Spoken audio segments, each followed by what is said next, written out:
할렐루야. 네. 우리 동영상의 마지막 멘트가 사실 오늘 설교의 모든 것을 다 압축을 해버렸습니다. 선교는 계속된다. 선교는 중단되지 않는다. 이렇게 아멘이 작아요. 우리 훈련생들만 아멘 하십시오. 훈련 다시 받아야 돼. 아멘 소리가 죽으면.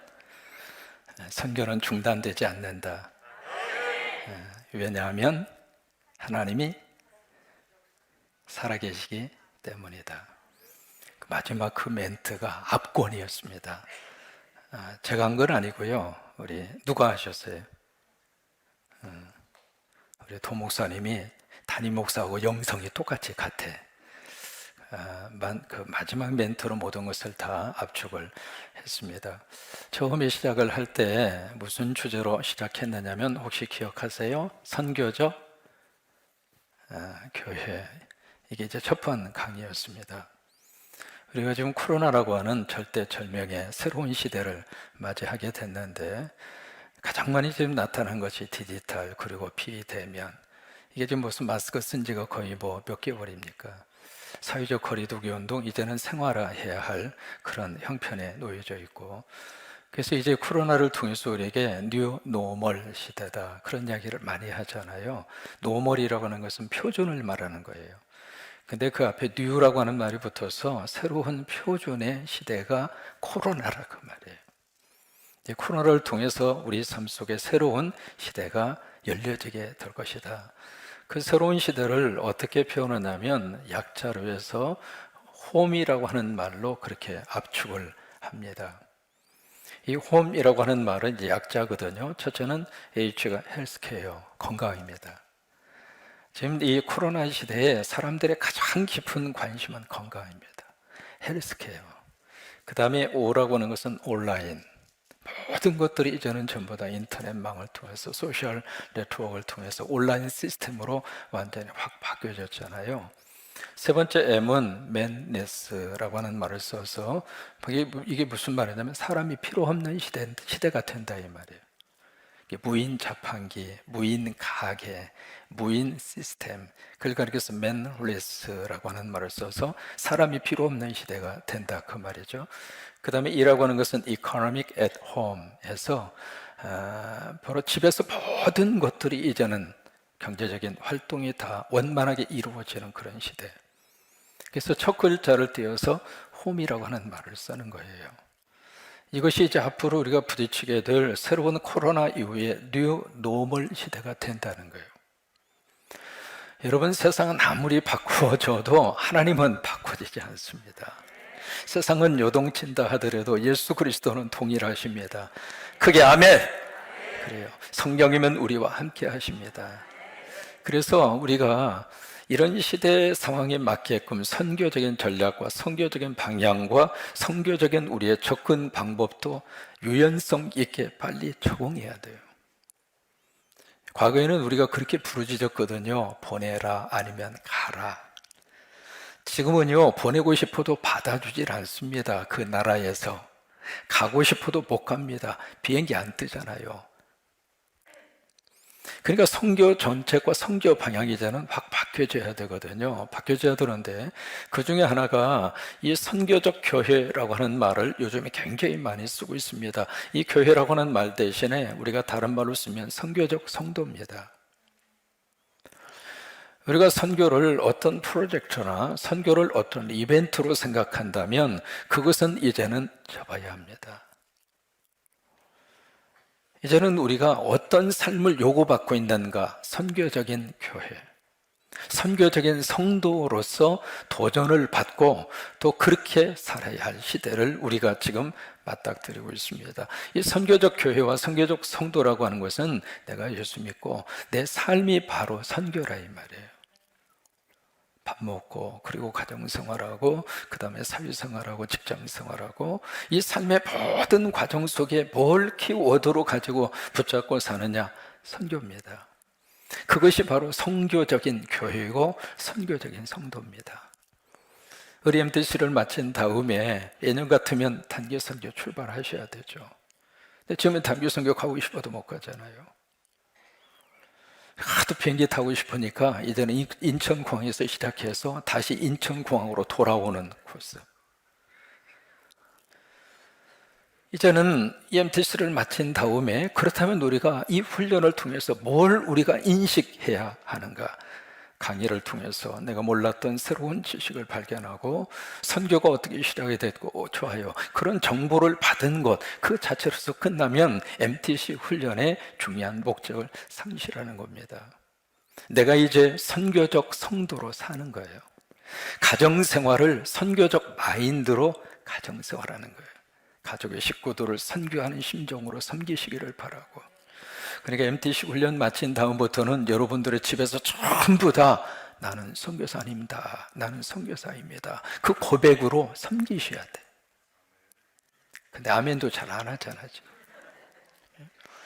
그게 이제 선교적 교회, 선교적 성도의 아주 깊은 사명이 바로 교회 안에 있고 우리 성도 안에 있고, 우리 아까 말씀 우리 동영상을 통해서 마지막 멘트를 통해서 우리에게 주고 있는 그 메시지처럼 그래요. 선교는 어떤 일이 있어도 중단돼서도 안 되고 중단해서도 안 됩니다. 앞으로 하나님이 더 크게 쓰시게 되기를 바라고, 그렇게 하나님이 여러분들을 쓰시기를 바라고, 어려움 속에서도 우리 MTC 잘 맞춰주셔서 감사하고, 위원장님, 팀장님, 우리 11분의 훈련생 그리고 섬김이들 다시 한번 주의 이름으로 감사하면서 여러분 크게 박수 한번 해주셔요.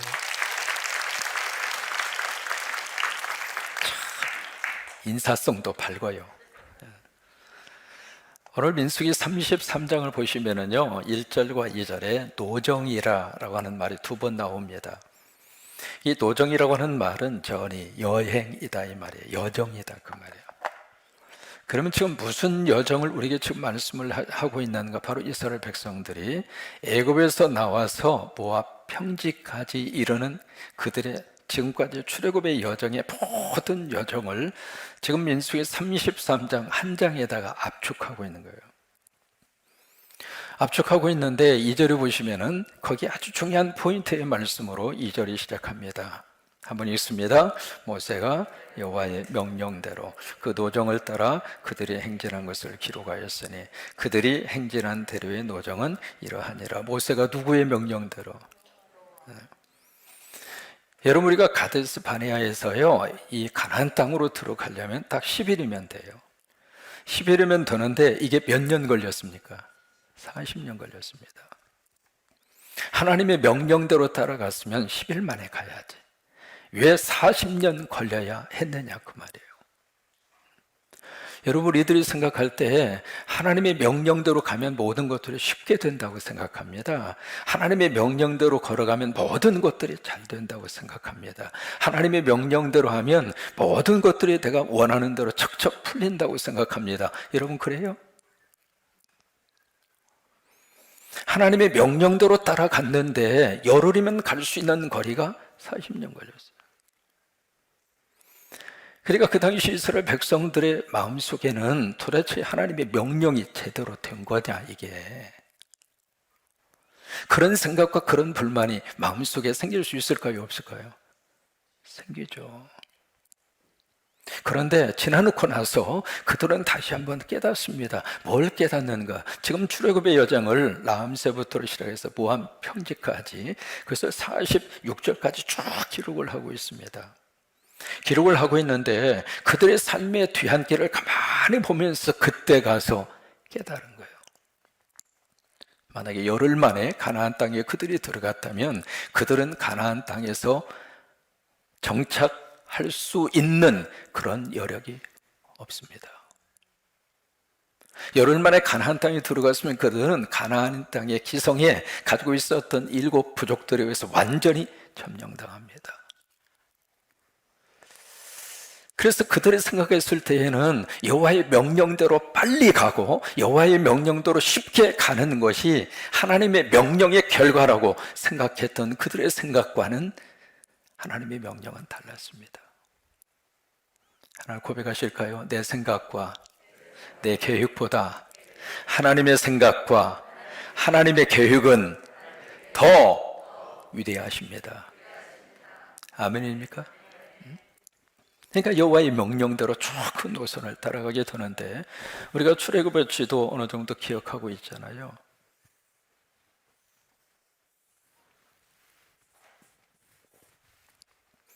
라암셋을 출발을 합니다. 여기서 이제 라암셋을 출발을 하거든요. 출애굽기 1장을 보시면은 이스라엘 백성들이 거기에 비돔과 라암셋 건축 그 일에 동원이 됩니다. 그런데 라암셋이 어떤 곳이냐면 국고성이라, 출애굽기 1장에 그 국고성이라고 하는 것은 전략 물자를 비축해 놓은 창고입니다. 참 여기서 하나님의 놀라운 섭리가 있습니다. 이스라엘 백성들이 애굽에서 나왔을 때, 첫째, 거지로 나왔다. 둘째, 금은 보화를 가지고 나왔다. 1번입니까? 2번입니까? 우리 훈련생들. 네, 2번입니다. 거지로 나오지 않았습니다. 금과 은을 가득히 가지고 왔습니다. 어떻게 금과 은을 확보할 수가 있었을까? 국고성이었으니까. 그러니까 거기서 참 고생을 했지만은, 고생하는 그 현장에서 나올 때 바로 거기에 금이 있었고 은이 있었고 보화가 있었고, 왜요?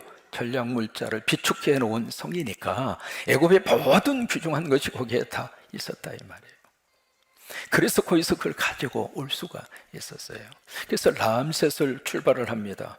그러고 나서 첫 번째로 도착한 장소가 어디냐면 숫곳입니다. 숫곳이라고 하는 이 단어의 뜻은 양의 우리라고 하는 뜻이에요. 그러니까 애굽에서 이 백성들이 나왔을 때 마치 하나님의 품에 안기는 것처럼 숫곳에 처음으로 진을 칩니다. 그리고 그 다음에 온 장소가 에담이고요. 에담, 바로 이 에담에서 무슨 사건이 일어나게 되는가? 구름 기둥과 불 기둥이 처음으로 나타난 장소가 에담입니다. 그 다음에 믹돌로 옵니다. 이 믹돌이 바로 홍해 바로 직전이죠. 여기에 진을 치죠. 그 다음에 믹돌에서 홍해를 건너갑니다. 홍해를 건너서 어디로 갔느냐면 마라로 갑니다. 여러분, 마라의 사건은 기억하시죠? 쓴 물이 단물로 바꾸어집니다. 그 다음에 조금 더 내려가면 엘림이라고 하는 장소로 가게 되죠. 물 때문에 고생하던 이스라엘 백성들에게 엘림에 딱 가서 보니까 샘이 12개 샘이 있습니다. 그리고 종려나무가 몇 그루? 70그루. 종려나무가 대추야자거든요. 대추야자가 얼마나 단지 몰라요. 여기서 이스라엘 백성들은 젖과 꿀이 흐르는 맛을 본 거예요. 엘림에서. 그리고 쭉 가다가 이게 신광야를 거쳐가게 되거든요. 이 신광야에서 그들이 처음으로 뭘 먹느냐면 만나를 먹습니다. 하나님이 만나를 내려준 장소가 신광야예요. 그리고 쭉 와서 여기에 신의 산이 있죠. 그리고 여기에 신의 광야를 거쳐가게 됩니다. 바로 이 신의 산에서 뭘 받아요? 십계명을 받습니다. 그리고 이스라엘 백성들이 아론을 중심으로 금송아지를 놓고 거기서 우상을 숭배해요. 그래서 저 올라가서 여기에 기브롯 하다아와라고 하는 장소에 가게 되죠. 탐욕의 무덤이라고 하는 뜻입니다. 고기 먹다고 그래서 고기를 먹고 싶다고 그러잖아요. 하나님이 고기를 주시는데 그냥 엄청나게 막 그래서 이빨 사이에 고기가 미쳐 다 이빨 사이에 끼어 있는 그래서 탐욕의 무덤이라고 하는 뜻을 가진 기브롯 하다와. 여기서 이제 어디로 갔냐면 여기에 가데스 바데아 지역으로 가게 되죠. 여기서 뭘 해요? 정탐꾼을 보냅니다. 그러다가 10명의 보고와 2명의 보고가 갈라지게 되잖아요. 그래서 그 일로 인해서 다시 여기서 회군을 합니다. 회군을 해서 다시 내려왔다가 이쪽으로 올라가게 돼요. 올라가다가 여기에 호르산이라고 하는 산, 이 호르산에서 누가 죽는가? 바로 아론이 죽습니다. 그리고 여기서 위로 쭉 올라가게 되죠. 사해를 따라서. 그래서 이쪽 지역에 있는 평지가 바로 모압 평지입니다. 이 노정이 지금 민수기 33장 2절에서 49절까지예요. 이제 그 내용을 쭉 지금 기록을 하고 있는 거예요. 오늘 민수기 33장에서 우리가 뭘 발견할 수 있는가? 3가지를 발견할 수 있습니다. 이 민수기 33장은요, 출애굽기하고 민수기를 지금 요약한 거예요. 2권의 성경을 한 장에다 요약한 것이 민수기 33장이거든요. 여기서 이제 3가지 메시지를 읽을 수 있는데, 여기서 뭘 우리가 느낄 수 있는, 첫째로 이 모든 그 과정 속에서 뭘 느끼느냐? 참 우여곡절이 많구나. 여기 람셋을 출발을 해서 모압 평지에 올 때까지 이스라엘 백성들의 삶의 과정 속에 참 우여곡절이 많습니다. 기쁠 때도 있었지만 슬플 때도 있었고, 아플 때도 있었고, 괴로울 때도 있었고, 큰 문제를 만나서 더 이상 우리가 희망을 가질 수 없다 생각하고 낙심할 때도 있었고, 그때 하나님께서 그들에게 기적을 주셔서 그것을 해결하는 기쁨도 그들이 맛볼 수가 있었고, 그러니까 이게 이스라엘 백성들이 출애굽의 모든 여정 가운데 우여곡절이 그렇게 많아요. 전도서 3장에 보시면은요, 때에 대한 말씀을 하고 계시잖아요.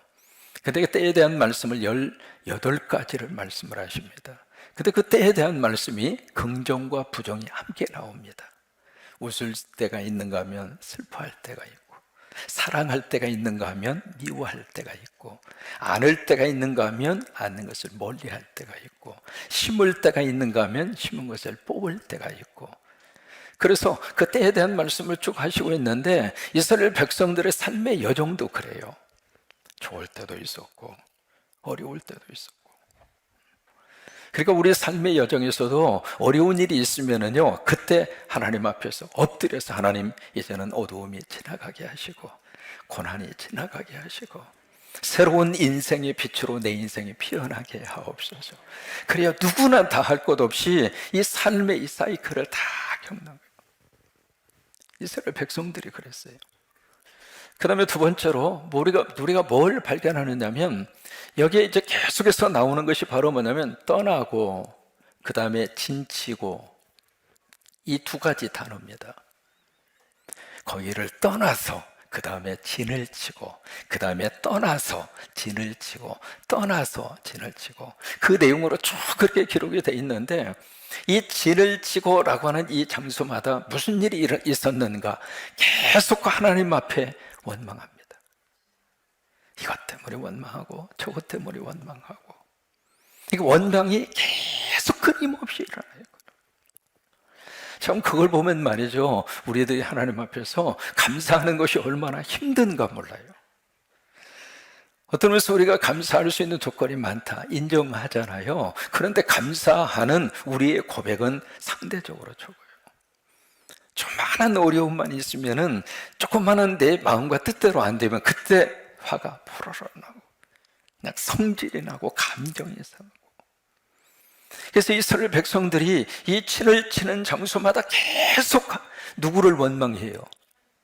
하나님 원망하는 겁니다. 모세를 원망하죠, 지도자를 원망하죠, 그리고 하나님 원망하고.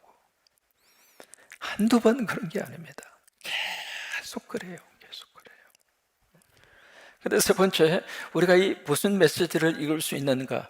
이런 이스라엘 백성들이 계속 원망함에도 불구하고 하나님이 그들을 긍휼히 여기시고 사랑하시는 것을 거두지 않습니다. 계속 하나님은 그들을 품어주세요. 여러분, 이것이 우리의 인생의 여정 속에서 주시는 하나님의 거룩한 은혜입니다. 때로는 막 진을 치는 장소마다 그 기적을 맛보았음에도 불구하고 금방 만나먹고 금방 하나님의 구름기둥, 불기둥, 그 인도함을 직접적으로 체험하면서도 조금 어려운 일이 있으면 금방 원망하고 불평하고, 그래도 하나님이 그들을 버리지 않고 다시 끌어안아 주시고 다시 사랑해 주시고. 여러분, 그런 하나님의 사랑이 어디까지 이어졌는가? 가나안까지 이어지게 됩니다. 그래요, 우리 신앙의 여정 가운데 하나님은 우리의 곁을 떠나지 않습니다. 그리고 하나님이 살아계시기 때문에 우리의 선교도 중단할 수 없습니다.